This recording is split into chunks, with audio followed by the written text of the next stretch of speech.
Hello, friends and family. Welcome to the EDUCA DPS Podcast. My name is Rachel Childress. I'm the Media Relations Manager for Denver Public Schools. Our guest today is Libby Malone. She's a nationally certified school psychologist in Denver Public Schools and current legislative chair and president-elect of Colorado Society of School Psychologists. Libby, welcome to the EDUCA DPS Podcast. How are you? I'm good. Thank you so much for having me today. I'm excited to be here. And it's exciting to have you.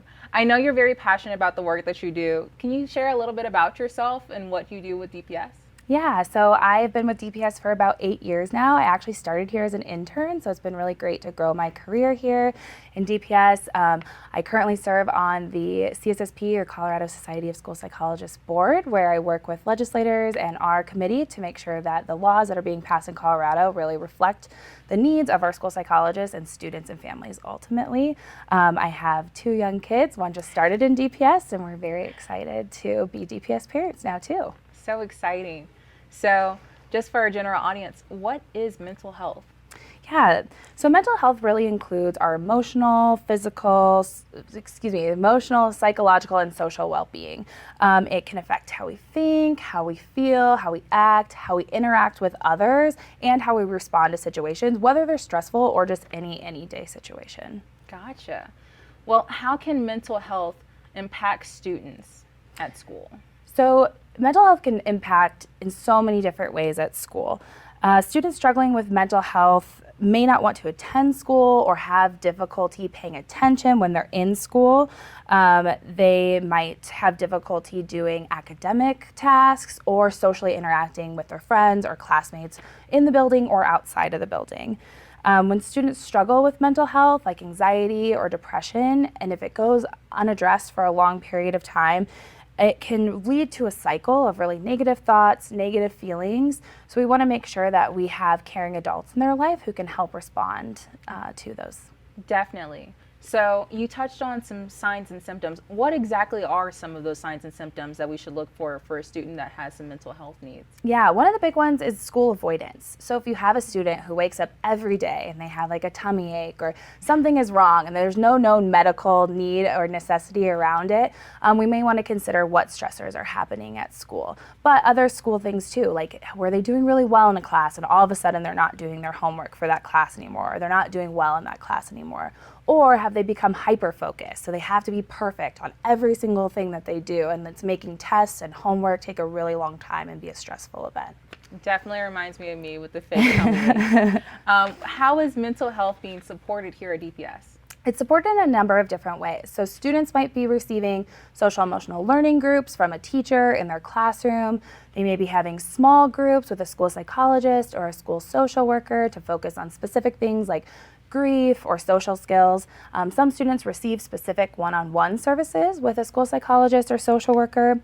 And then on top of that, all students in grades 5th, 6th, and 9th grade should be receiving some sort of suicide prevention programming in their school building to support them with that information as well. Okay.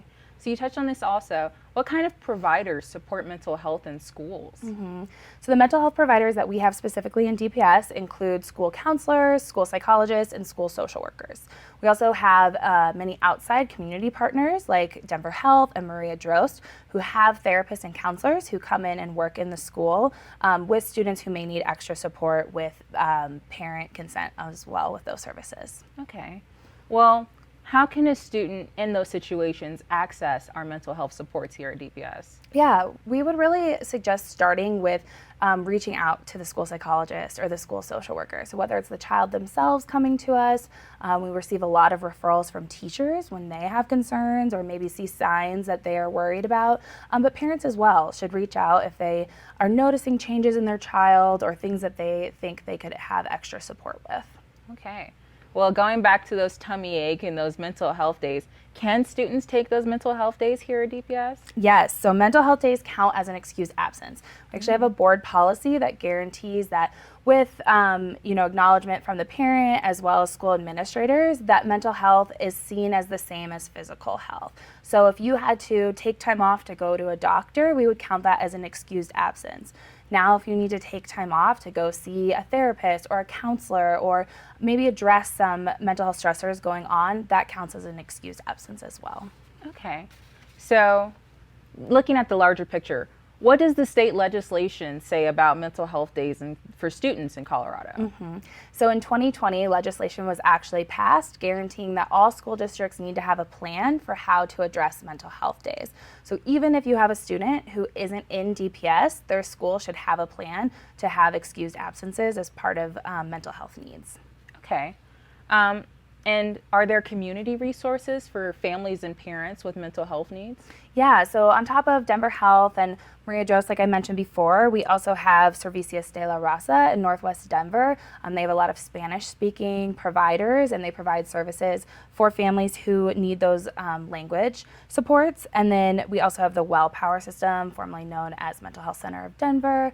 And there's also a state-sponsored iMatter program, which does virtual therapy. Okay. So going back to just accessing these critical tools, who should students and families reach out to if they have questions about the attendance policies or mental health supports in their child's school? I would really, really suggest they reach out to the school-based school psychologist or school social worker. If they don't know who that is, definitely reach out to the administrators and they can point you in the right direction, or the child's teacher. Really, we want parents to be able to let us know if something's going on with their child. So if they are seeing extended absences, even if they are being excused, we want to make sure that we can address whatever stressors are going on for that child. That's such a fantastic communal support. Well, Libby, can you give us a final message before we send you off? Yeah, I definitely think the most important thing to remember is that your mental health can impact your physical health, and we want to make sure that we're addressing all parts of our students' experiences and removing any barriers to them being successful in school and in community and ultimately in their lives. Great. Well, thank you so much for your time, Libby. Thank you for all of this valuable information. I know that could have definitely came into play when I was pretending I had stomach aches as a third grader. Well, friends and family, this concludes our EDUCA DPS podcast for today. Please help us share this content with families, friends, and other community members. My name is Rachel Childress, and we'll see you next time.